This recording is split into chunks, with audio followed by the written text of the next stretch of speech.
I-share ko lang po sa inyo mga boss amo kung paano paganahin ang motor ng washing machine na pa forward lang o kaya pa reverse. Dahil mayroon tayo ngayon ditong inaayos na air compressor, ginawa natin na air compressor. Yung isang motor na yon papalitan natin nito. Nabili natin to sa magbubuti. Magpumula ang kuryente, pasok dito sa loob ng timer, tapos lalabas, baliktaran. Ito muna, pag tunog, pag transfer nyan, ito na naman, bali mag-u-off yung power nya rito. Dito naman ang magkakaroon, kaya mayroon siyang timer. Ayan. Para mag forward o kaya yung mag reverse naman ang motor, ito.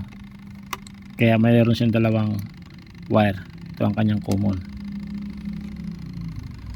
Tapos pagdating dito, dalawang ano na siya, dalawang yellow. Kakaroon ng power dito, tapos dito salitan. Ito yung dalawa. Papunta naman ito sa kapasitor. Ito yung kapasitor niya. Ayan. Sa una ito lang muna magkakaroon, pa forward lang, tapos sunod ito naman kakaroon ng pa reverse. Ito yung karugtong niyan. Paano naman natin yang gawin yung naka reverse lang o kaya pa forward? Bali ang gagawin natin dito, i-connect natin yung itong brown, da-direct na natin dahil hindi na natin gagamitan ng timer. Alin man sa dalawa na ito, na dalawang yellow. Hindi pwede sabay. Hindi pwede natin yan i-connect yung dalawang yellow na yan sabay. Pili ka lang dyan kung alin, kung pa reverse o kaya pa forward. Ito yung isang ano naman nito, wire na galing dito. Ayan. Naka-direct ito doon sa motor. Kung alin man sa dalawa dito, basta yung isa naka-direct yan papunta dyan sa motor.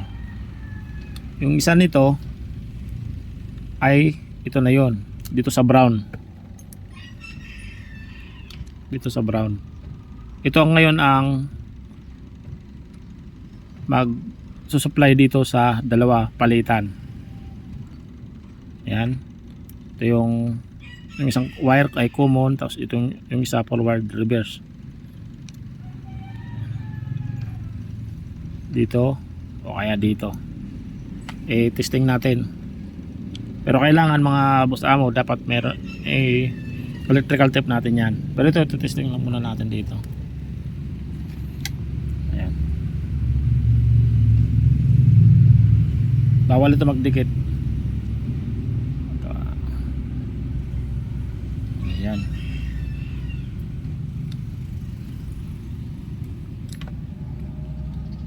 Bali yung common pala nito mga boss amo, yung common na isa nito, yung isang wire naka-direct doon sa motor. Yun ang common na naka-direct doon sa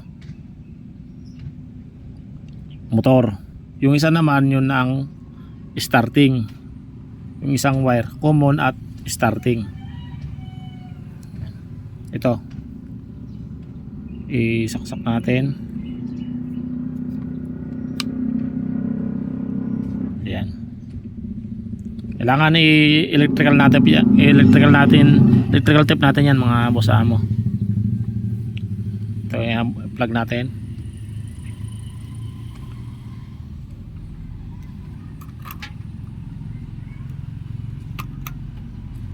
Ayan. Ito ngayon yung may supply kuryente. Ayan. Yun. Forward o kaya reverse yan. Tapos pag tunog ng timer, magkakaroon naman ito na supply. Ayan. Sunod yan dito naman. Ayan, nakadepende na lang kung forward or reverse yung gagamitin. Ayan. Plug natin ulit. Ito na yun.